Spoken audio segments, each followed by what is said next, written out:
नमस्कार, आपने देखना शुरू कर दिया है खबरों की दीवार सीजीवाल और हम हैं भास्कर मिश्र। साथियों, जैसा कि आपको मालूम है, नगर निगम यानी नगरीय निकाय चुनाव बिल्कुल सिर पर है।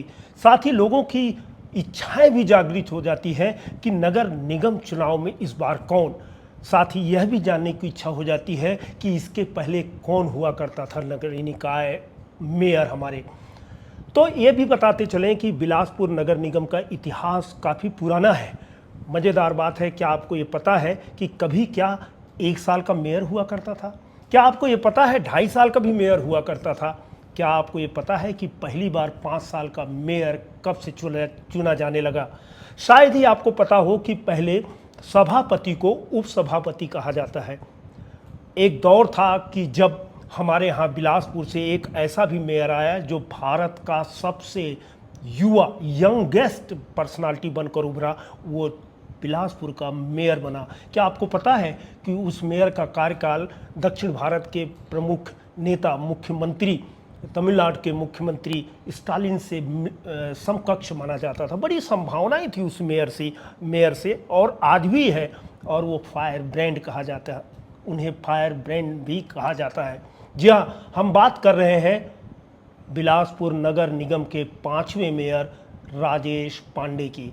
जी हाँ, फायर ब्रांड नेता, कांग्रेस नेता राजेश पांडे जी, सीजीवाल में आपका स्वागत है। स्टूडेंट काल में ही आप राजनीति करते थे कि सीधे सीधे नगर निगम की राजनीति में घुस गए? नहीं, स्टूडेंट कार्यकाल में छात्र आंदोलन से कई बार जुड़ा था और उस समय पॉलिटिक्स में, यूथ पॉलिटिक्स में इन्वॉल्व। किसकी यूथ पॉलिटिक्स, भाजपा की, कांग्रेस में से? नहीं, छात्र पॉलिटिक्स तो बेलगाम घोड़ा होती है, वो उसको जो ठीक लगता है उस हिसाब से काम करती है। विचारधारा उस समय विचारधारा कुछ नहीं थी कि जो मुद्दे छात्रों के हित में, शहर के हित में, कॉलेज के हित में लिखे उसको लेके आगे बढ़ना है। तो कॉलेज के समय ही आप सीधे सीधे चुनाव में उतर गए कि कॉलेज छोड़ चुके थे उसके बाद चुनाव में आए? नहीं, कॉलेज में ही स्टूडेंट पॉलिटिक्स करते करते उस समय ऐसी स्थितियां हुई कि एक आंदोलन हुआ कि मेडिकल कॉलेज के लिए। अच्छा। फिर एक आंदोलन हुआ यूनिवर्सिटी के लिए। ये कब की बात है, थोड़ा सा याद करके बताएंगे? ये समझिए कि 78-79 में मैं तो यूथ कांग्रेस बन गया, उसके पहले की बात है। जी जी जी। 77 या 78 के बीच कॉलेज की पॉलिटिक्स चालू हो गई थी। तो ये सब चलता रहा और 79 में यूथ कांग्रेस अध्यक्ष बन गया था जी। और वो कार्यकाल मेरा समझिए कि 83 तक चला। नहीं, उस समय 77 तो उस समय इमरजेंसी थी। सॉरी 89 में कॉलेज में थे। 89 में युवा कांग्रेस अध्यक्ष बन गया था। अच्छा। उसके पहले कॉलेज की पॉलिटिक्स करते थे, उस समय ये आंदोलन में थे। तो आपको कब लगा कि अब आपको सक्रिय राजनीति में आनी चाहिए, सीधे सीधे नगर निगम में आप कूद पड़े? ऐसी कौन सी परिस्थिति बनी कि आप सीधे नगर निगम के चुनाव में आ गए? उसके पहले हम लोग यूथ कांग्रेस में पूरे सब जिले का दौरा करते थे। जिला ये था कि 19 विधानसभा का जिला था, बहुत बड़ा पुराना अविभाजित, 2.5 लोकसभा और 19 विधानसभा का जिला था। और उसमें क्योंकि मैं मिडिल क्लास फैमिली से आता था तो स्कूटर में मैं पूरा दौरा करता था। पर उस समय यूथ कांग्रेस, यहाँ बीजेपी की सरकार थी मध्य प्रदेश में, पटवा जी मुख्यमंत्री थे, उनके खिलाफ आंदोलन करते थे, बहुत सारा आंदोलन किए और शासन प्रशासन में एक गहरी छाप छूटी।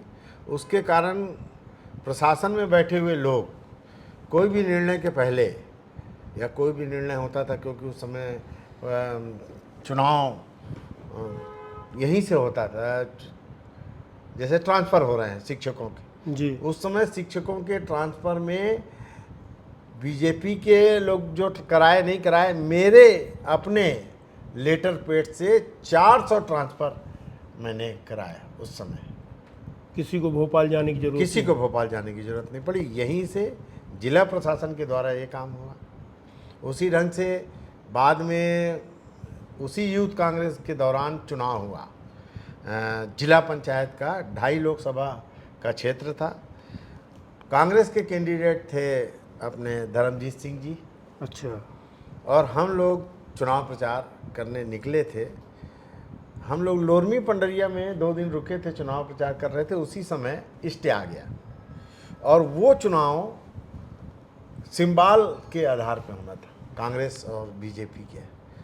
उस चुनाव में क्योंकि मैं जिला अध्यक्ष था तो 25 ब्लॉक थे, 25 ब्लॉक में 23 ब्लॉक में युवक कांग्रेस के ब्लॉक अध्यक्षों को टिकट दी गई थी। यूथ 25 में से 23 यंग, उसमें शक्ति से घनश्याम पांडे और ऐसा पूरे मुंगेली से इधर से उधर सारे जगह, पार्षद तक की टिकट में भी हम लोगों का बड़ा योगदान था।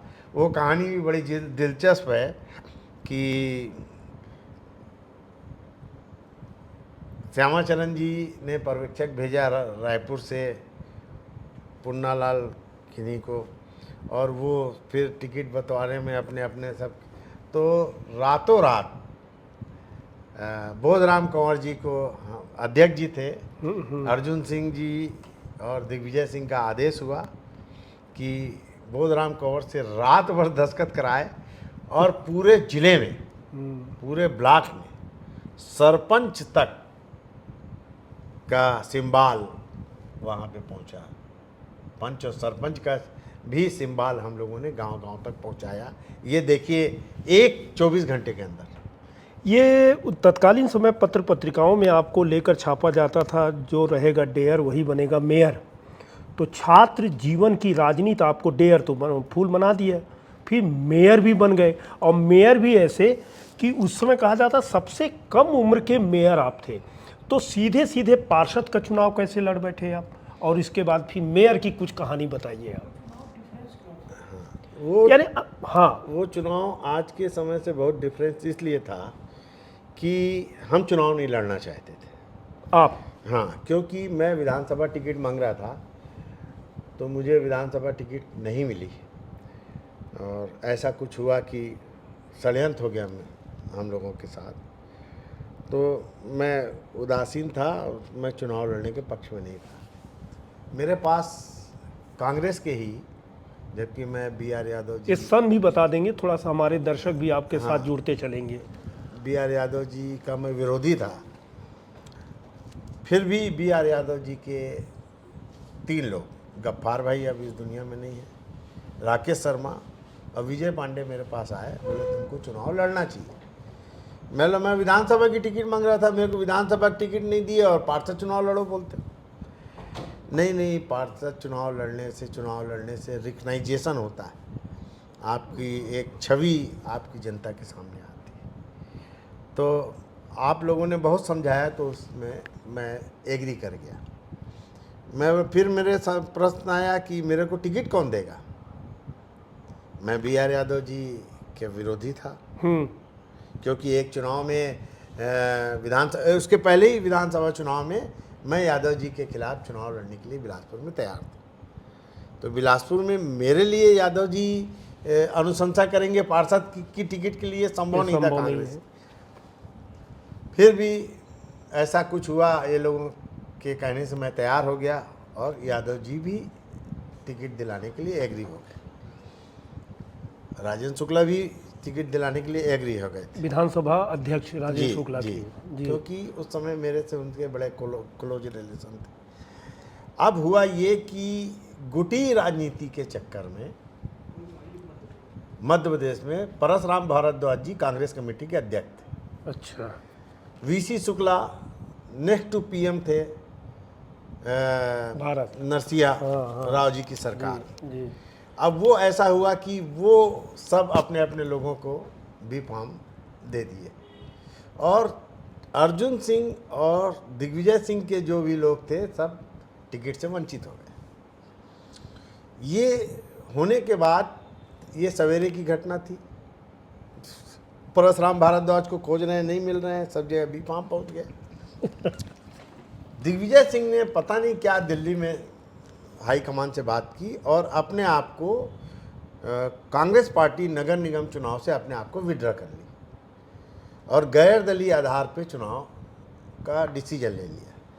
फिर भी वीसी शुक्ला जी अपने डीएम को सब फोर्स लगा के कुछ जगह सिंबाल बंटवा दिए, उधर सिंबाल बंटवा दिए। सिंबाल बंटवाने के बाद क्या हुआ, ये विद्याचरण शुक्ला जी ने। हाँ, बिलासपुर में भी सिंबाल बट गया। पहले दिन हमारा छाप था उगता सूरज निर्दलीय के रूप में। तो जब मेरे खिलाफ 15 कैंडिडेट थे, 10 कैंडिडेट वापस लिए नाम। जब टिकट नहीं मिली अपने को तो रात भर मोहल्ले में बेचैनी थी। सवेरे मीटिंग का कॉल कर लिए चेतानी विदानी धर्मशाला में ऊपर, और मीटिंग कॉल करने में 10 लोग मेरे समर्थन में बैठ गए। और उसी समय भोपाल से एक फ़ोन आता है। मेरी दुकान में लैंडलाइन था, फर्नीचर की दुकान बैठता था अपनी दुकान के बगल में। तो फ़ोन आया तो मेरे को बुलाया गया कि यादव जी का फ़ोन है। मैं उतर के मीटिंग छोड़ के यादव जी का फ़ोन अटेंड करने गया। वो सीएम हाउस से फ़ोन था। यादव जी ने पहले बात की, फिर राजेंद्र शुक्ला ने बात की, फिर बाद में दिग्विजय सिंह ने बात की। दिग्विजय सिंह और हमारा वो जब प्रदेश कांग्रेस कमेटी के अध्यक्ष थे तब मैं यहाँ पे डिस्ट्रिक्ट यूथ कांग्रेस का अध्यक्ष था। तो जब मेरे को हटाया गया कांग्रेस के ही शासन में, 3 बार हटाया गया, 3 बार मैं बन के यहाँ पे दोबारा आया। वीसी शुक्ला जी हटाने का प्रयास करते थे, मैं फिर बन के आ जाता था। तो आखिरी बार, क्योंकि तीनों ये जो फेडरल ऑर्गेनाइजेशन के थे, इसके हेड कौन थे, दिग्विजय सिंह जी महामंत्री थे। उन्होंने चिट्ठी लिखी मेरे, वो चिट्ठी शायद आज भी मेरे घर में मिल जाएगी। उन्होंने किनको लिखा, अभी गुजरात के एक थे ना अपने कांग्रेस के अहमद पटेल जी, कि इस लड़के को मैं जानता हूँ, बड़ा सक्रिय है और इसको ही बिलासपुर का ऐसा करके वो है पार्षद दिया जाए। हाँ। नहीं, यूथ कांग्रेस अध्यक्ष। तो 3 बार बन के आए, तो संबंध थे। दिग्विजय सिंह जी का फ़ोन आखिरी में, क्या राजेश, क्या हाल चाल? मतलब बढ़िया भैया।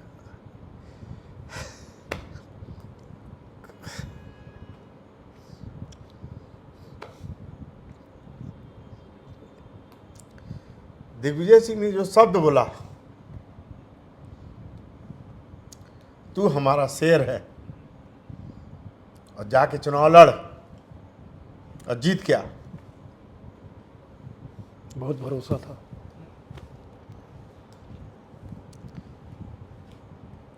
मैं मीटिंग से वापस आया तब तक ये लोग सब लोग डिसीजन ले लिए कि 10 लोग आपके समर्थन में फॉर्म वापस लेंगे। हम लोग कलेक्ट्रेट गए बाजा गाजा के साथ कि अब सिंबाल लेना है। फॉर्म तो पहले भर दिए थे। तो सिंबाल हमको मिला उगता सूरज, क्योंकि हमारा वार्ड बीजेपी का गढ़ था। कौन सा वार्ड था ये? वार्ड क्रमांक 22, मुन्नूलाल शुक्ला वार्ड, बाजार वार्ड। तो बीजेपी का गढ़ था, आरएसएस का गढ़ था। हर घर में एक आरएसएस का कट्टर आदमी मिल जाएगा। तो हम डरे हुए, सहमे हुए, पूरा मोहल्ला सपोर्ट कर रहा है, फिर भी उसी जो सिंबाल लेके आए पूरा मोहल्ला में घूम दिया सिंबाल को लेके। उगता सूरज, हाँ, मेरा उगता सूरज है, ये वो फलाना ठिकाना। दूसरे दिन कांग्रेस के लोगों को सिंबाल ले लाट हो गया, पंजा छाप। तो हमारा जो सिंबाल था वो उगता सूरज से चेंज हो गया, 2 पत्ती हो गया। ये कैसे हो गया? ये हुआ दूसरे दिन हुआ। ये भी थोड़ा सा चर्चा होना चाहिए। अद्भुत हुआ, क्योंकि सिंबाल वाले कैंडिडेट बढ़ गए ना पंजा छाप के। हाँ, पहले हाँ। तो निर्दलीय थे सब। अब निर्दलीय के बजाय 2 पत्ती का सपोर्ट में कि मेरा सिंबाल 2 पत्ती, सबको बताना, सिंबाल को बताना। फिर मोहल्ले में घूमे और घूमते रहे। और वहाँ पे एक चौक में लड़के लोग, ये चुनाव वो चुनाव मेरे द्वारा नहीं लड़ा गया, मेरे जेब का एक पैसा नहीं लगा। अच्छा। और उस चुनाव में जो सम्मान मोहल्ले के लोगों ने दिया है, वो मैं इस देश में यदि किसी स्टेट का सीएम भी बन जाऊंगा तो वो सम्मान नहीं पा सकता जो सम्मान मोहल्ले के लोगों ने दिया। जैसे अब घूम रहे हैं, एक दिन कोई नारियल से तौल रहा है, एक दिन कोई केला से तौल रहा है, एक दिन कोई किसी से तौल रहा है, लगातार ये कोई लड्डू से नाप तौल रहा चालू है। हाँ, नाप तौल चालू। और वहाँ चौक में एक लगा दिया गया विजयी भव, और तुलसी की पत्ती, और एक तरफ सब दूसरे सिंबल हैं वो रख दिए, और वो प्रचार पूरे शहर में विजयी भव चला। स्थिति ये हुई कि निर्दलीय 22 लोग जीत के आए 2 पत्ती से, उनका सिंबल सिर्फ 2 पत्ती था, 22 लोग। टोटल कितने थे मेंबर उस समय नगर निगम में? 48 में 22 सिर्फ 2 पत्ती है। 2 पत्ती। अच्छा। और 12 बीजेपी के, 12 कांग्रेस के। अच्छा। और एक शिवसेना का गीता सिंह जी, और एक पतंग छाप, निर्मल बत्रा जी पतंग छाप, 26 राम शरण जी सीढ़ी छाप। अच्छा, राम शरण यादव थे। हाँ, सीढ़ी छाप। ये पूरा गेम हुआ। अब इसके बाद चुनाव हो गया, चुनाव कंप्लीट। अब पार्षद की गड़ी चलने लगी कि कौन बनेगा मेयर। हमारे साथ एक आदमी नहीं था, ना पैसा था ना रुपया था, मिडिल क्लास आदमी कहाँ करेंगे, स्कूटर में घूम रहे हैं। तो कोशिश करता था कि मैं सब लोगों से संपर्क हो जाए। मेरे को ऐसा लगता था कि शहर का हर पार्षद, मैं उसको जानूं या ना जानूं, वो मेरे को जानता है। अच्छा, थोड़ा सा रोकूं यहाँ पर। कौन कौन दिग्गज चुन के आए थे, क्या वो अभी चेहरे हैं? हाँ, नाम बताएंगे थोड़ा सा? अशोक अग्रवाल जी। अच्छा।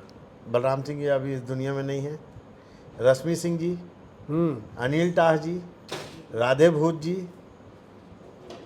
ठीक है, और प्रीनाथ तिवारी अब इस दुनिया में नहीं है। नीलकांत केसरी अब इस दुनिया में नहीं, कांग्रेस के ये लोग जीत के आए थे। गजपति चंदाकर अभी हैं, कांग्रेस से जीत के आए थे। और एलडी महिलांग कांग्रेस से जीत के आए थे। ये जरहाभाटा से एक मैडम थी, वो जीत के आई थी पंजा साहब से। मुल्कन। चलिए और आगे बढ़िए। हाँ। ये ऐसा करके 12 कांग्रेस के दिग्गज। अच्छा। दिग्गज ये सिंबॉलिक थे। सिंबॉलिक थे, ठीक है। और ये बसंत शर्मा जी, वो भी पंजा छाप से आए थे। रश्मि सिंह पंजा छाप। राम शरण भी रहे होंगे। नहीं, वो तो सीढ़ी छाप थे। अच्छा, निर्दलीय। हाँ हाँ। अब ये चुनाव, और बीजेपी के 12 लोग। बीजेपी से मेरा कोई कांटेक्ट नहीं, वो अंडरग्राउंड थे। अब हम मेयर के लाइन पर आए, फिर कैसे हुआ फिर? हाँ, 1 महीना तक क्या हुआ, 2 लोगों को कांग्रेस के ही लोग, बलराम सिंह जी के लोग उठाने की कोशिश की। उसमें एक अब इस दुनिया में नहीं है, निर्मल बत्रा, और दूसरा अभी है वो राम दुलारे रजक। उसको उठाने का प्रयास किया गया अपने ये संतोष भवन के पास से, तो हल्ला हुआ। हम सबके सब वहाँ पहुँच गए। अच्छा, उठाने का प्रयास। हाँ, अब जब वहाँ पहुँच गए तो उठाने का प्रयास यानी उनको किडनैप कर। अच्छा, ये भी पहुँच चलता। गए तो उसके बाद वो लोग जो 80 सेंट, नाम नहीं लेना चाहिए किसी नहीं का। तो कोई बात नहीं, कुछ तो बताते चलिए कि हाँ, कैसा तो रहा ये। वो पलायन कर गए।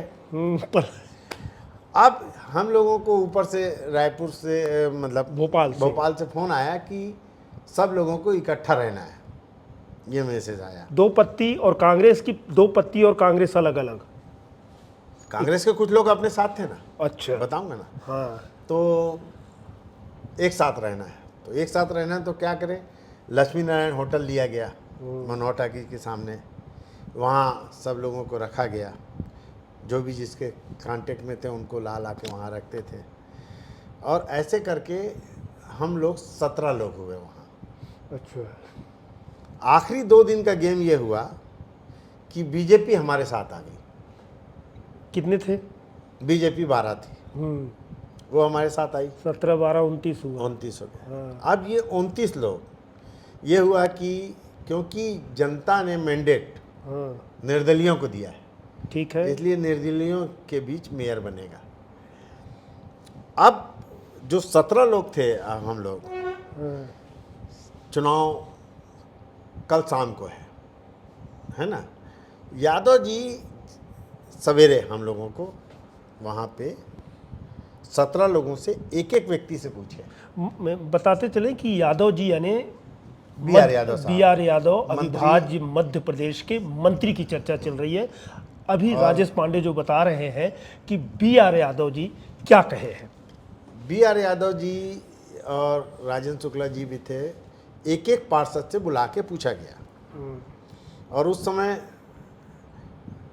हमारे खेमे में 2 लोग कैंडिडेट थे, एक रामचरण यादव जी, एक अभी जो वर्तमान मेयर हैं, एक मैं। अच्छा, किशोर राय भी थे। अरे मेयर, हाँ, रामचरण सरल, हाँ, सॉरी। तो अब एक एक पार्षद से पूछा गया। पूछने के बाद सब पार्षदों को अलग कर दिया गया, मेरे को और रामचरण जी को बुलाया गया, और वहाँ पे फैसला सुनाया जाता है कि एक एक पार्षद से राह ली गई, और उसमें राजेश पांडे के नाम की सहमति बनी, इसलिए राजेश पांडे मेयर के कैंडिडेट होंगे, और रामचरण जी उनके प्रस्तावक फॉर्म लेने जाएंगे। अब वहाँ से मैं और रामचरण जी, कांग्रेस क्या कर रही थी? इस दौरान कांग्रेस की क्या भूमिका थी? इस दौरान कांग्रेस के पारस चोपड़ा जी रायपुर से यहाँ आए पर्यवेक्षक बन के। कांग्रेस भवन में मीटिंग हुई। कांग्रेस भवन में मीटिंग हुई तो वहाँ पे मेयर के लिए महत्वाकांक्षा जाग गई। पहले जो दोनों एक मिशन में काम कर रहे थे, बलराम सिंह जी और अशोक अग्रवाल जी, इन दोनों में वहाँ पे डिवाइडेशन हो गया। बलराम सिंह जी बोले मैं बनूंगा मेयर, अशोक अग्रवाल जी बोले मैं बनूंगा मेयर, और पारस चोपड़ा जी जो दोनों को एक करने का काम जिनको भेजा गया था वो असफल रहे। तो ये बोले मैं अलग चुनाव लड़ूंगा, बलराम सिंह जी बोले मैं चुनाव लड़ूंगा। बलराम सिंह जी को कांग्रेस का व्हिप जारी हुआ। अच्छा। कांग्रेस के पार्षद जो हैं वो बलराम सिंह को वोट करेंगे, और मेयर कैंडिडेट बलराम सिंह हाँ, उधर से हो हाँ, गए। और ये अशोक अग्रवाल जी निर्दलीय हो गए। अच्छा। अब उसी घटनाक्रम में, ये दोपहर का घटनाक्रम है, उसी घटनाक्रम में हमारे यहाँ ये 1-1:30 बजे की घटना है कि हम दोनों को बुला के बोला गया। अब बोलने के बाद ये हुआ कि शाम को 6 बजे हमको बोला गया कि आप फॉर्म लेके आइए।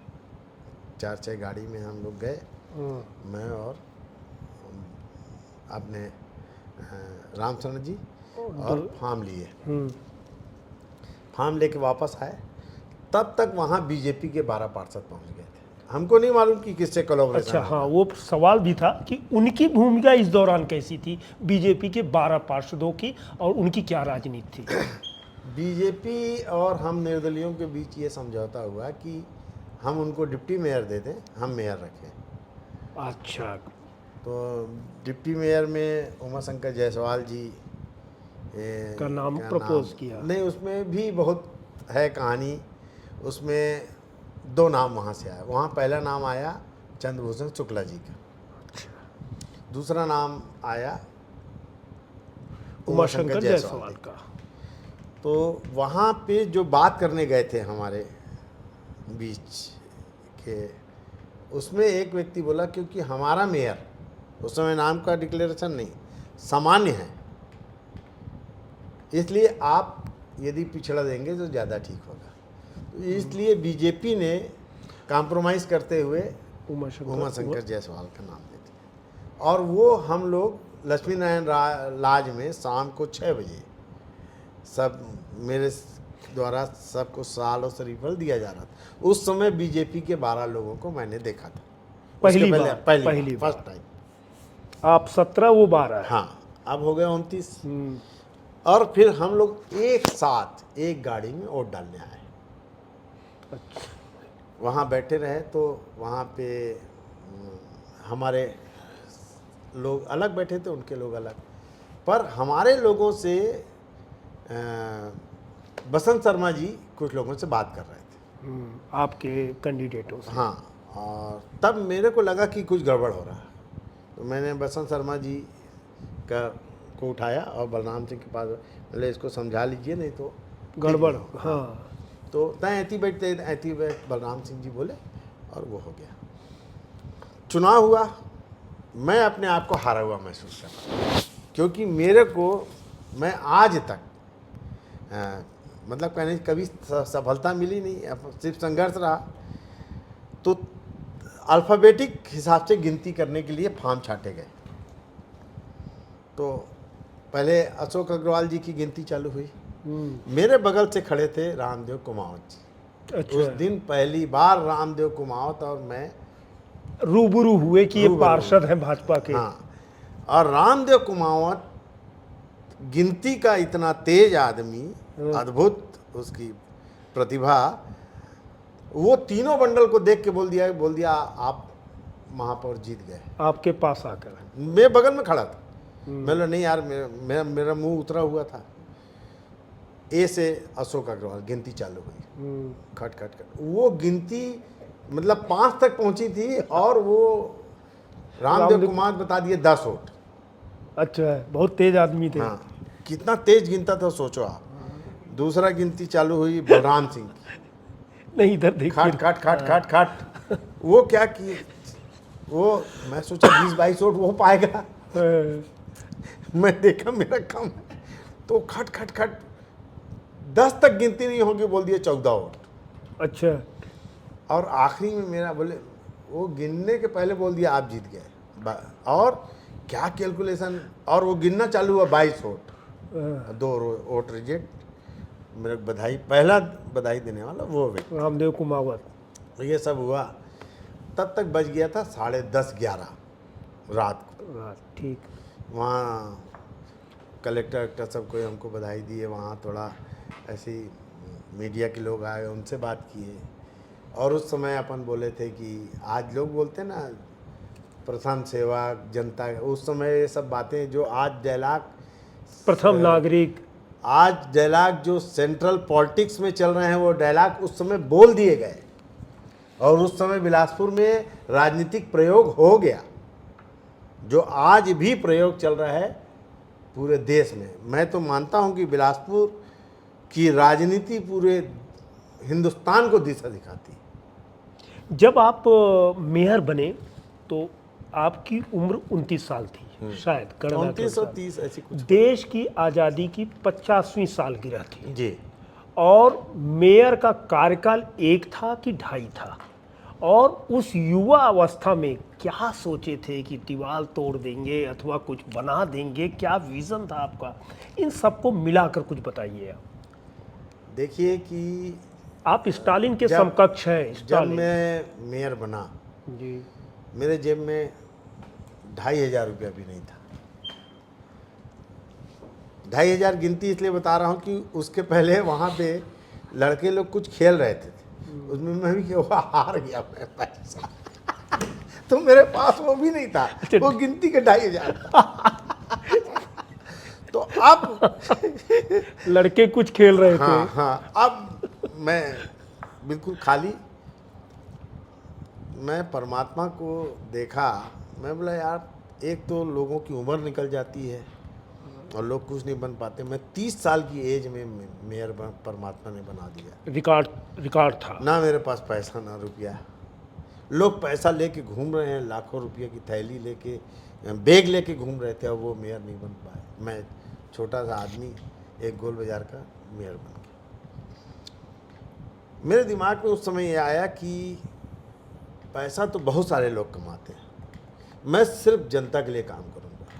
मेरे लिए पैसा नगण्य था, नगण्य है, और 2.5 साल मेरे को मिला है, उस समय 2.5 साल का था। मैं सिर्फ जनता की सेवा करूँगा, ये मेरे लिए मंदिर है, और मैं यहाँ पे बैठ के किसी के साथ भेदभाव नहीं करूँगा, सिर्फ लोगों का काम करूँगा। अब दूसरे दिन पूरा देखे, हम शहर में घूमना चालू किए और डिक्लेयर करने लगे, यहाँ रोड बना दो, जनता की उम्मीद थी, यहाँ नल खोदवा दो, यहाँ ये कर दो, वो कर दो, यहाँ तो नाली बनवा दो। हफ्ते भर में 1 करोड़ का काम मैंने सेंक्शन कर दिया, जवानी, और काम स्टार्ट करवा दिया। और उसमें अपने चेयर में बैठा, मैं ये बोल दिया था कि मेरे यहाँ, क्योंकि नगर निगम के माली हालत ख़राब है, मेरे यहाँ ना चेयर चेंज होगी, ना स्टूल चेंज होगा, ना जैसा है वैसा रहेगा, काम भर चेंज होगा, पर्दा भर खुला रहेगा, किसी आदमी को मेरे से मिलने में डर भय ना लगे। मैं पर्ची से मिलने वाला सिस्टम ख़त्म कर दिया, पर्दा खुला, कोई भी आए उसको मान सम्मान से बैठाता था, चाय पिलाता था, उसका काम कैसे हो ये करता था। और स्थिति ये हुई कि नगर निगम में मेरे पहुंचने के पहले ऐसा लगता था कि 200-400 आदमी खड़े हैं, और मैं पहले अपनी चेयर में बैठने के पहले उन सब का काम वहीं के वहीं खड़े खड़े शुरू डिस्पोज ऑफ करता था, इमीडिएटली बुलाता था अधिकारियों को तत्काल, और यदि अंदर बैठ गया तो जो आएगा उसके लिए चाय, और फिर उसका काम, और कौन करेगा अधिकारी वो इसी समय करेगा, किंतु परंतु नहीं। यह कोई नक्शा पास कराने आया तो कैसे नक्शा पास, किसके हाथ में है, कौन करेगा, ये किंतु नहीं, अभी इसी वक्त होगा, कोई अधिकारी है नहीं, इससे मतलब नहीं, लाइट जलाए और ये काम होना चाहिए। ये तो आयुक्त मेरे पास बुक लेके आया, अमेंडमेंट की बुक थी नगर निगम, और बोले सर ये बुक है, और मेरे साथ पार्षद भी थे, जनता भी थी, और वो मैं समझता हूँ कि मेरे को डोमिनेट करने के लिए वो स्थिति थी। मैं नया लड़का था, मेरे को कुछ समझ में नहीं आता था, तो लाके बुक थमा दी। हाँ, बोले सर आप कुछ भी करे जा रहे हैं, अमेंडमेंट में ये सब तो नहीं दिया है,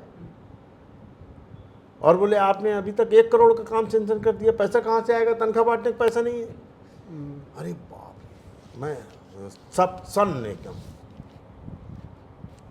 कमिश्नर याद है कौन थे इसे? वो उतना पहले। हाँ चलिए आगे पढ़ते हैं। फिर मैंने उस बुक को उठाया, अमेंडमेंट की बुक को बाहर फेंका, और कमिश्नर को डांटा, किसके इजाज़त से तुम अंदर आए, तुमको पर्ची लेके मेरे से मिलना है। वाह, जनता ऐसी मिलेगी, तुम पर्ची लेके मिलोगे, और मेरे इजाज़त के बगैर अंदर कैसे आए, प्रोटोकॉल का पालन होगा। और ऐसा जब किया तो वो बाहर गया, और बाहर से मुझसे इजाज़त लिया, और फिर अंदर आया। फिर मैंने उनको बैठाया चेयर में, सब बैठे हैं ना। फिर मैं उनको बोला कि आपका और हमारा संबंध क्या है जानते हैं आप? बोले क्या? मैं बोला हम लोग घोड़ा है और आप गाड़ी हैं। आप लोग ये कोशिश कर रहे हैं कि गाड़ी का पहिया चले और घोड़ा दौड़े मत, ये कैसे होगा? यदि हम सेंक्शन कर रहे हैं तो पैसा भी लाने की रिस्पॉन्सिबिलिटी है, जवाबदारी हमारी है, ऐसा मैंने कहा। और फिर मैं बोला आप चिंता मत करिए, जो काम सेंक्शन है उसको सेंक्शन करिए और चालू करिए इमीडिएटली। हम जनता के प्रति वफादार हैं, हम पैसा लाएंगे। हम अमेंडमेंट में आम का पढ़ने नहीं आया हूँ भाई, कहरा नहीं पढ़ूंगा। हाँ, ये आप रखिए। फिर सामान्य सभा में इस बात को कमिश्नर ने उठाया कि नई परिषद आई है और इसने ये इस टाइप का इनको ट्रेनिंग देना चाहिए, ये वो फलाना। उस समय सब चीज़ों का जवाब मेरे को देना पड़ता था, और हाउस की मीटिंग भी मैं वो करता था। तो सब सुना मैं, और उसके बाद खड़े होके क्योंकि मेरा एमए में पॉलिटिकल साइंस में किया हूँ, काम आया। तो चर्चिल को मैं पढ़ा था। चर्चिल पहले वर्ल्ड वार में घर में बैठे थे, जीत गए, जिताने के बाद घर बैठे संन्यास ले लिए। सेकेंड वर्ल्ड वार में वहाँ की ब्रिटेन की जनता उनको प्राइम मिनिस्टर बनाती है कि तुम ये विश्व युद्ध को तुम ही जीत सकते हो। और जब जीता और फिर अपना घर बैठ गए, तो उसके ऊपर बहुत सारे आरोप लगे, तुम भ्रष्टाचार किए हो, तुम देश के साथ गद्दारी किए हो, ये किए। तो उन्होंने कहा कि मैं इसका जवाब हाउस में दूंगा, और हाउस में उनकी स्पीच को पूरा ब्रिटेन सुन रहा था। वो आप भी और यहाँ के अधिकारी भी सुन लें।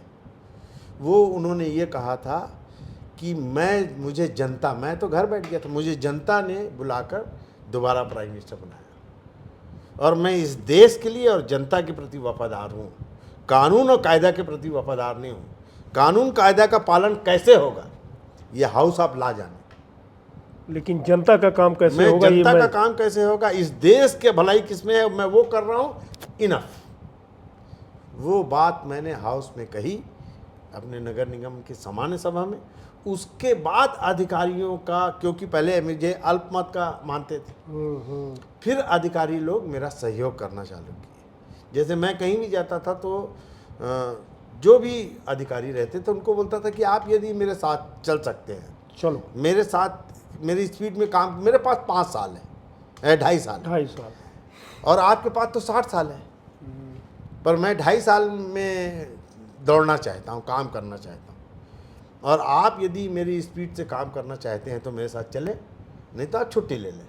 मेरे को ऐसा काम चाहिए कि बटन दबाऊँ लाइट जले, किंतु परंतु टेंडर हो रहा है कब होगा ये इससे मतलब नहीं, मेरे को काम चाहिए, जनता काम मांग रही। तो फिर काम हुआ, फिर बहुत सारे अच्छे काम हुए, जैसे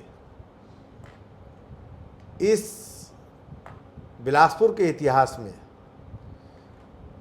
35 किलोमीटर का रेलवे का एरिया है जो बिलासपुर की नगर निगम की सीमा में आता है, पर नगर निगम में उसका कोई इंटरफेरेंस नहीं तत्कालीन समय। हाँ, 35 किलोमीटर का एरिया। उसके बाद रेलवे में सबसे बड़ा व्यापार होता था माल धक्का, होलसेल कपड़ा मार्केट।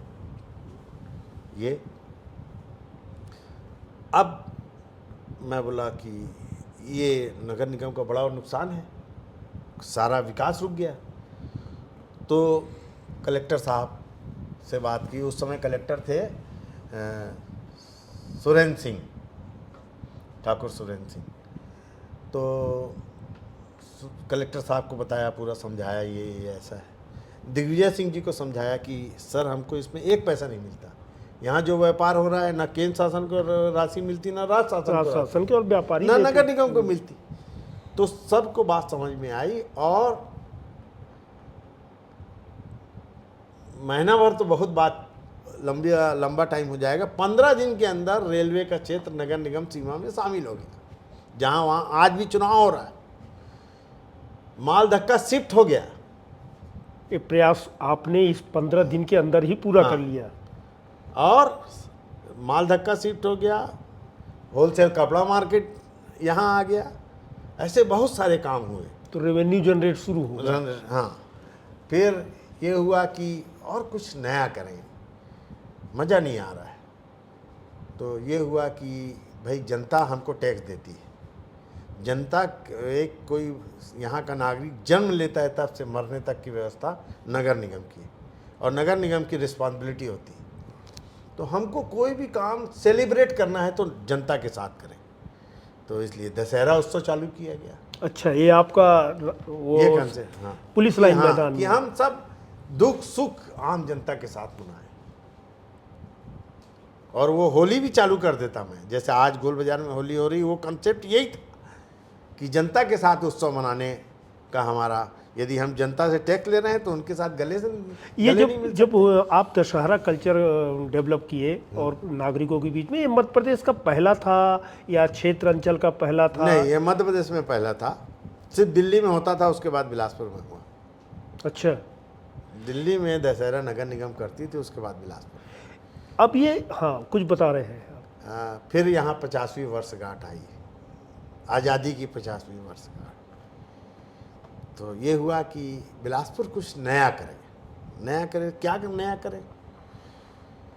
नगर निगम का पैसा नहीं लगना चाहिए, नगर निगम में पैसा नहीं है।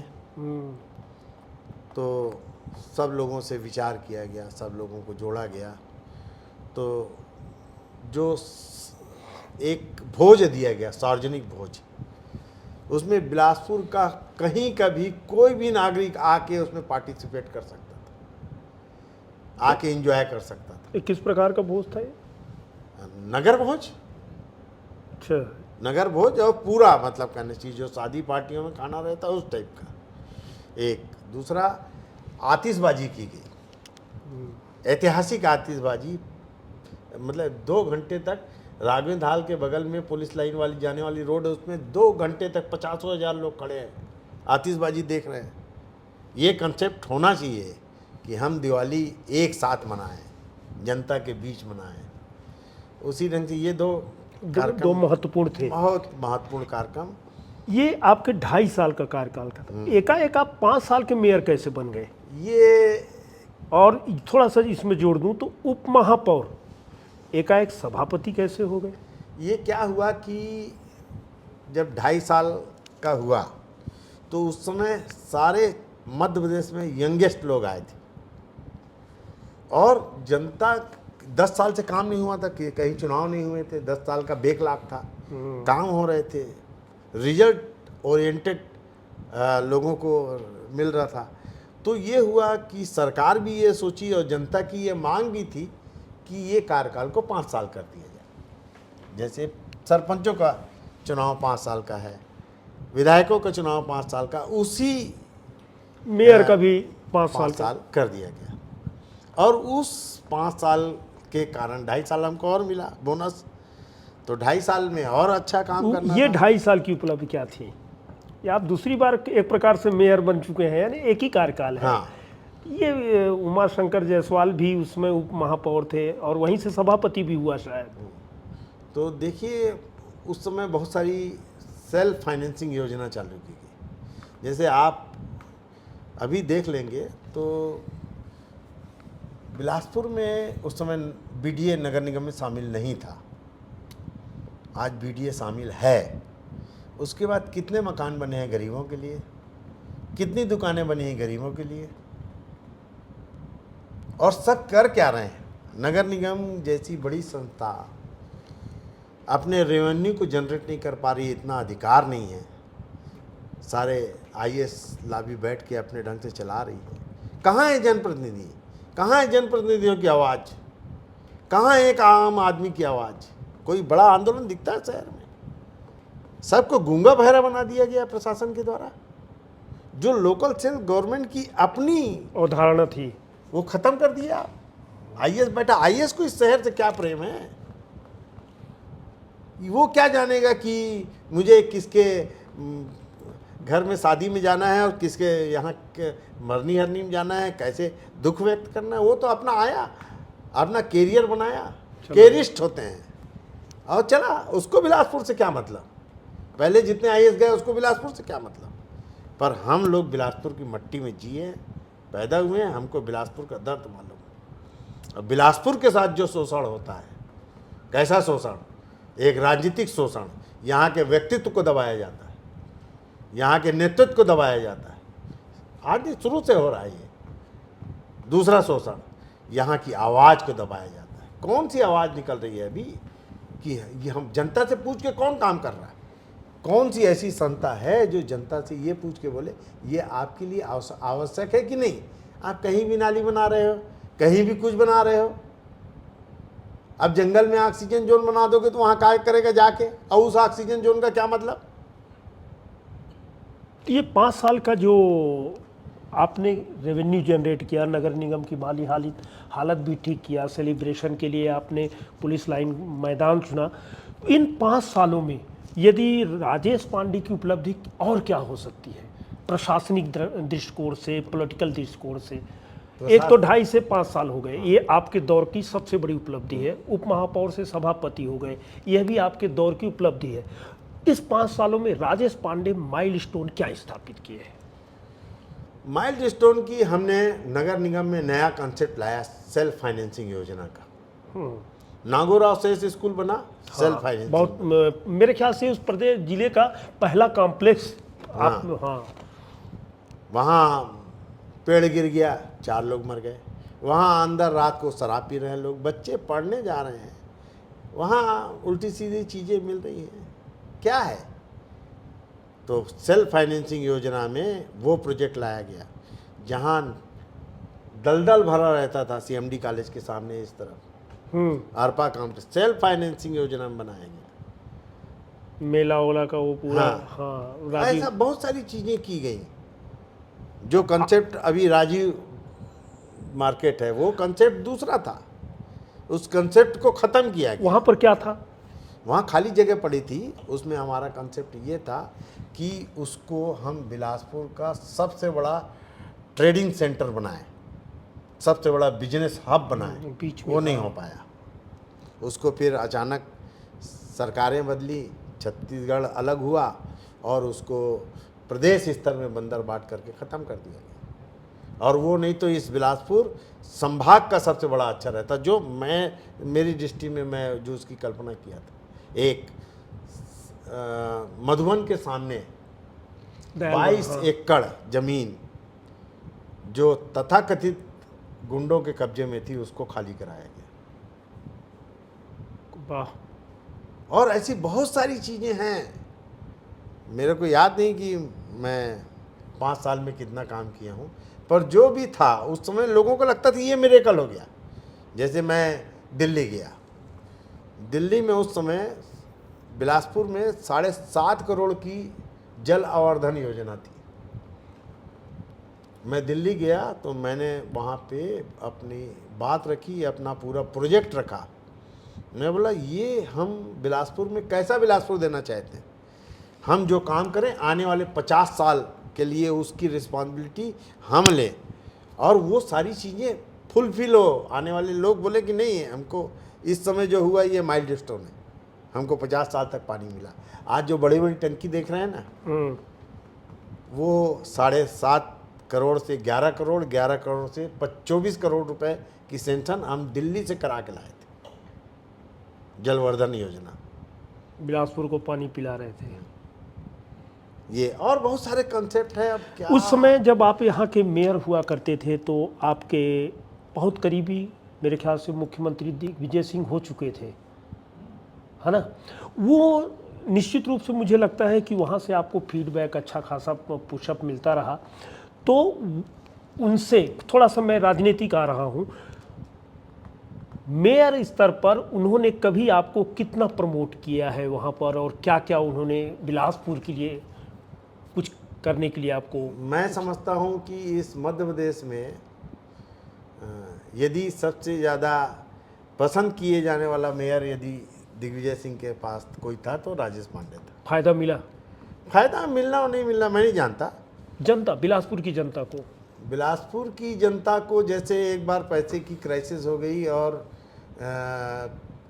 यहाँ पे जो बड़े बड़े गोडाउन हैं उनके, जिसमें बियर हाउस है जिसमें धान रखा जाता है, चावल रखा, धान रखा, फसल, HDF उसकी वो हमारा पैसा नहीं दे रहे थे। 1.5 करोड़ रुपया था। कौन?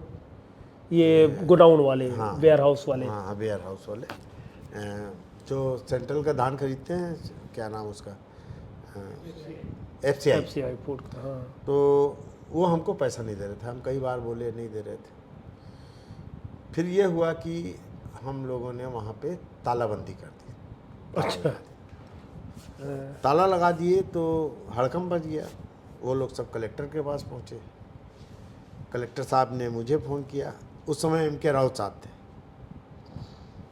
और ये मामला फिर मध्य प्रदेश शासन में गया और दिल्ली में गया। दिल्ली के लोग भोपाल में मीटिंग करने आए और उस मीटिंग को एड्रेस दिग्विजय सिंह कर रहे थे। छोटा सा बिलासपुर का मेयर हमारी समस्या के लिए प्रदेश का मुख्यमंत्री, अविभाज्य मध्य प्रदेश का मुख्यमंत्री बैठ के मध्यस्थता कर रहा है, ये मेरे लिए बड़ी बात थी। ये मेरा गर्व से सीना चौड़े होने वाला। वहाँ मेरा कमिश्नर भी था। इवन हमारे नगरीय निकाय के धीर जी थे, क्या तनवंत सिंह कीर, वो भी बैठे हुए थे। और तनवर सिंह कीर के सामने बड़ा सा बड़ा IAS अफसर बोल नहीं सकता था, दिग्विजय सिंह के सामने बोल नहीं सकता था। अब मेरे यहाँ के कमिश्नर चुप, तो मेरे को ही बोलना पड़ा। मैं खड़े होके बोला, 15 से 20 मिनट बोला। 15 से 20 मिनट में FCI के अधिकारी जो दिल्ली से आए थे, उसी समय वो 50 लाख का चेक दिए इमीडिएटली, और बाकी पैसा 15 दिन में भुगतान होगा। और वो चेक, मैं बोला मेरे को चेक मत दीजिए, दिग्विजय सिंह जी को दीजिए, मुख्यमंत्री साहब को दीजिए। मुख्यमंत्री जी चेक लिए और फिर मेरे को दिए। ये उस समय तो पैसा मिलता नहीं था। हम जाते थे रायपुर, दिल्ली, भोपाल, वहाँ पे दिग्विजय सिंह जी से मिलते थे, तो दिग्विजय सिंह कुछ पैसा कीर जी को बोल के दिला देते थे, तनवर सिंह कीर जी को, तो वहाँ फ़ोटो खिंचाते थे, फिर आके बिलासपुर में फ़ोटो खिंचाते थे। दिग्विजय सिंह की ये नज़दीकी किसी के लिए आपकी बड़ी दुनिया बनती गई होंगी। विद्याचरण शुक्ल हो अथवा इधर आपके जिले के कुछ नेता हो, क्या उनसे भी कुछ ऐसे संदर्भ हैं? संदर्भ विद्याचरण शुक्ल आपके तो विरोध में रहा है। जैसे हाँ, तो मेरे खिलाफ सबसे ज़्यादा अविश्वास प्रस्ताव आए। हर 6 महीने में अविश्वास प्रस्ताव आ जाता था, और जो रायपुर से फंडिंग होती थी, अच्छा, हमारे पार्षदों को वो होती थी, हम अपने पार्षदों को संभालते रहते थे, हमेशा अल्पमत में रहते थे। रोज अविश्वास प्रस्ताव आता था। मेरी शादी लगी, अविश्वास प्रस्ताव आ गया। अच्छा, शादी नहीं हुई थी उस समय? हाँ। मेयर बनने के बाद ही शादी हुई हाँ, है? शादी लगी है, हाँ। और अविश्वास प्रस्ताव का नोटिस दे दिए वो। प्राथमिकता किस? हाँ, तो अविश्वास प्रस्ताव भी झेलना है, तो शादी भी शादी करना भी। है। और शादी होने के बाद मिसेस को मैं रायपुर भेज दिया, और फिर अविश्वास प्रस्ताव को फेस किए 10 तारीख को, 10 अगस्त को। बस वो अविश्वास प्रस्ताव गिरा। उसके बाद 18 तारीख को जन्माष्टमी के दिन मैं रायपुर लेने गया मिसेस को। ये कहानी यहाँ रोज अविश्वास प्रस्ताव प्रतिदिन। यहाँ पर सबसे ज़्यादा आपके कार्यकाल में, जिसे कॉमन भाषा में कह सकते हैं, बातचीत है, कहानी किसने किया था आपको यहाँ पर आपके मेयर कार्यकाल में? पार्षदों में या विपक्ष के नेताओं में, भाजपा कांग्रेस के नेताओं में? आप कांग्रेस के हमारे बलराम सिंह जी, अशोक अग्रवाल जी, ये बाद में एक हो गए थे ना। अच्छा। चुनाव हारने के बाद दोनों फिर एक हो गए, और फिर पूरे 5 साल हर सामान्य सभा में बड़ी अच्छी टकरार होती थी, और बड़ी अच्छी डिबेट होती थी। देखिए, हम लोग हाउस के अंदर लड़ते थे, पर बाहर हम लोगों ने किसी के खिलाफ रिवेंजफुल एटीट्यूड नहीं किया, जैसा आज की राजनीति में चलता है। हम लोग बाहर किसी एक दूसरे का बहुत विरोध करते थे लोग, पर किसी के प्रति मन में एक भी बुरा भाव नहीं रहता था। ये उस समय की राजनीति का बहुत बड़ा मतलब हम लोगों को सीख मिली। भाजपा की तरफ से कैसा समर्थन रहा इस दौरान आपका?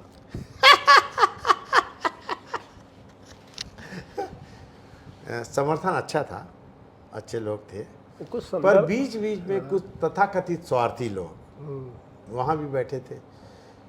वो भोपाल से आए, उनको अधिकार था कि नहीं बोलने का मैं नहीं जानता, और वो यहाँ आके प्रेस में बोलते थे कि समर्थन पे बीजेपी विचार करेगी, गुण दोष के आधार पे ये नाम नाम लिया जा सकता है क्या, यदि लगे?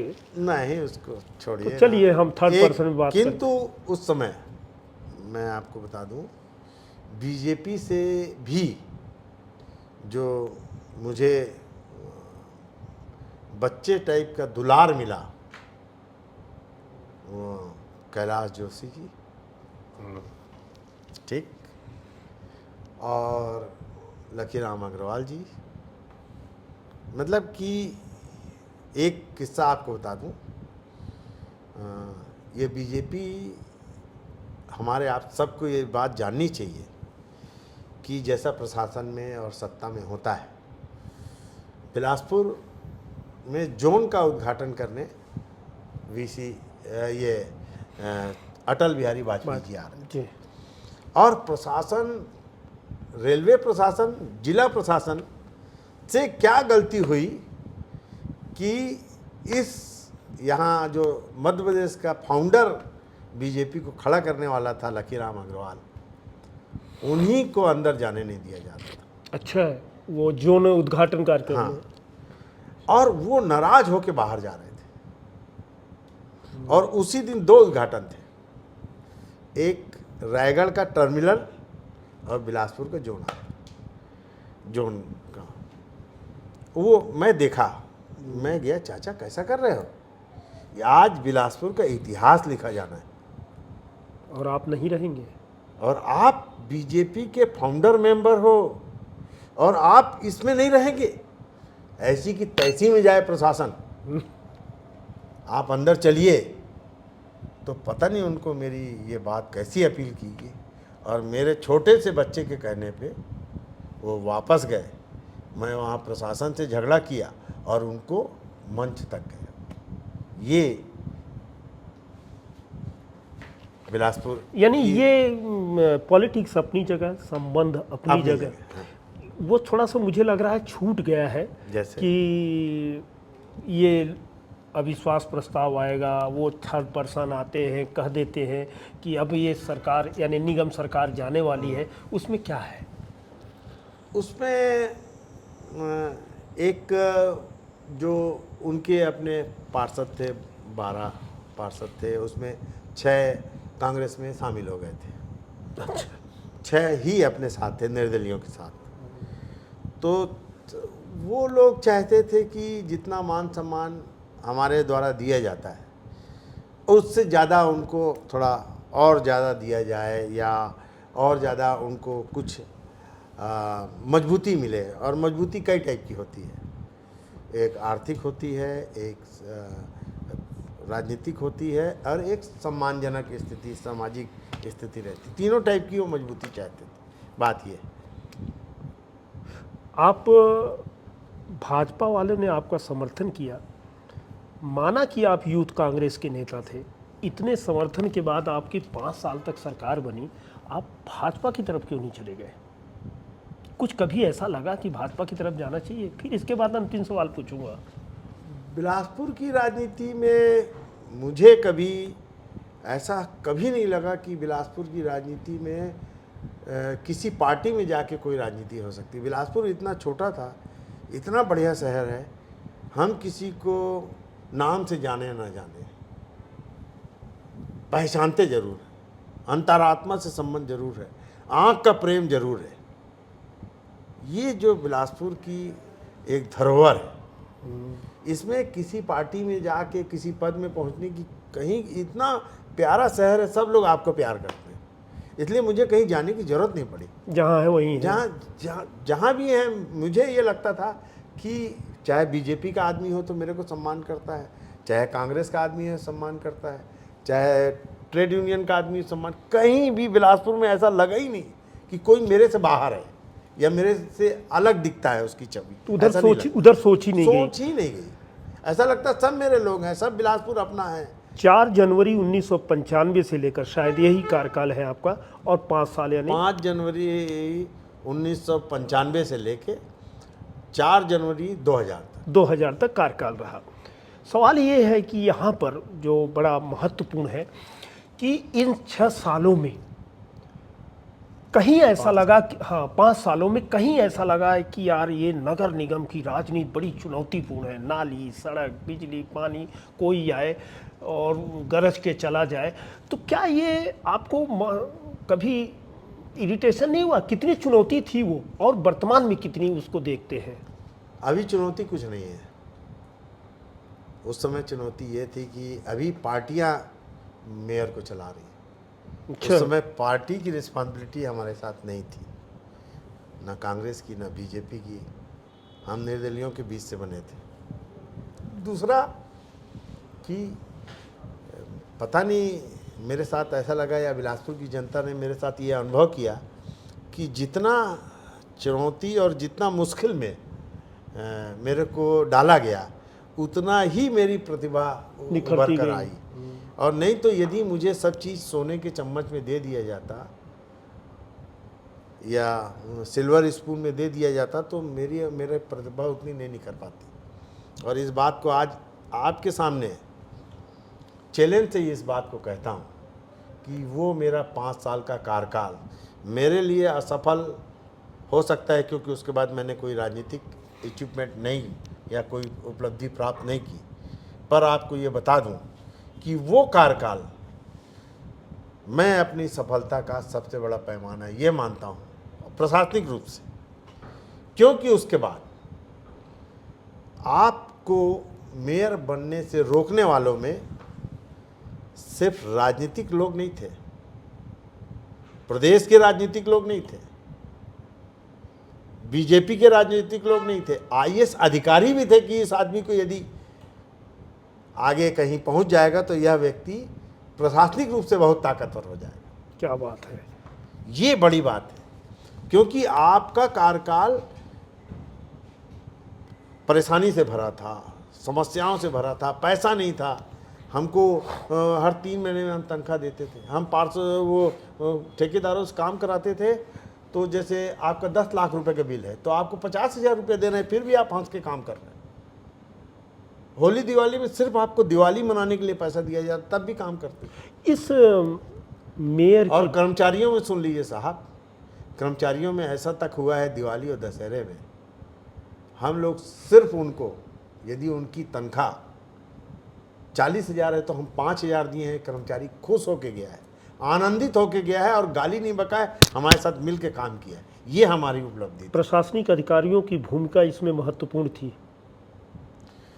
क्योंकि मेरे को ऐसा लगा कि उसके बाद मैं राजनीतिक रूप से जब आगे अपने मतलब दूसरी सीढ़ी के लिए प्रयास किया तो कुछ अधिकारियों द्वारा प्रदेश के नेतृत्व को ये बोला गया कि इस आदमी को लाओगे तो आप अपनी राजनीतिक हत्या करोगे, ये कहा गया। ये मेरी उपलब्धि है, आज मैं कहीं नहीं हूँ, ये मेरी उपलब्धि है। क्या बहुत बड़ा नुकसान नहीं हो गया कि एक मेयर जिससे अपार संभावनाएं थी विधायक नहीं बना? शायद इसके आगे भी आसमान है, इसका पश्चाताप होता है? नहीं, राजनीतिक करियर क्या लगता है, विधायक हो सकते थे और भी आगे जा सकते थे। देखिए कि विधायक बनेगा तो क्या कर लेगा। सन 52 में यहाँ का विधायक कौन था आप जानते हो? सन 60 में यहाँ का विधायक कौन था जानते हो? बिलासपुर की मट्टी बहुत विचित्र है, कब अपने गर्क में किसको समा जाएगी नहीं कह सकते। यदि आप काम करते हो तो आपके काम को मुझे आज आप मेरा इंटरव्यू ले रहे हो, मेरे को मेयर बने कितने साल हो गए? 23 साल। 23 साल 2 दशक गुजर गए साहब। उसके बाद भी मैं बिलासपुर की जनता के बीच उतना ही दुलारा, उतना प्यारा हूँ कि पूछिए मत। आज भी जब यदि मौका लगे, आप ये गर्व की बात नहीं है ना घमंड की बात है, परमात्मा ने मुझे वो दिया है जो उस कम उम्र में किसी को नहीं मिलता। भाई साहब, आज लोग विजय जुलूस को मैनेज करते हैं। रात को 11 बजे इस टाउन हॉल से मेरा जुलूस निकला और 2 लाख से लोग ऊपर थे। सवेरे मैं 6 बजे घर पहुंचता हूँ। मेयर बनने का जश्न। हाँ, कहाँ से 2 लाख लोगों को बुलाया? कौन बुलाया? कैसे लोग आए? क्या जरूरत थी उनको रात को अपना नींद खराब करने की? ये मेरी उपलब्धि है। और आपको बता दूं कि जैसे समुद्र की थाह नहीं पाई जा सकती, हिमालय की ऊंचाई को नहीं नापा जा सकता, सागर की गहराई को नहीं नापा जा सकता, उसी प्रकार किसी के व्यक्तित्व को नहीं नापा जा सकता, उसमें मैं हूँ। आपने सुन ही लिया होगा कि जिस शख्सियत से हम लोग बात कर रहे थे फायर ब्रांड है, अपने आप में एक मिसाल है। इससे ज़्यादा कुछ कहने लायक मेरे पास है भी नहीं, सब कुछ आपके सामने देखने को सुनने को मिल गया। आज इतना ही, दीजिए आज्ञा। आप हमारे साथ बहुमूल्य समय बिताए, इसके लिए आपको शुक्रिया, बहुत धन्यवाद। बात कर दी।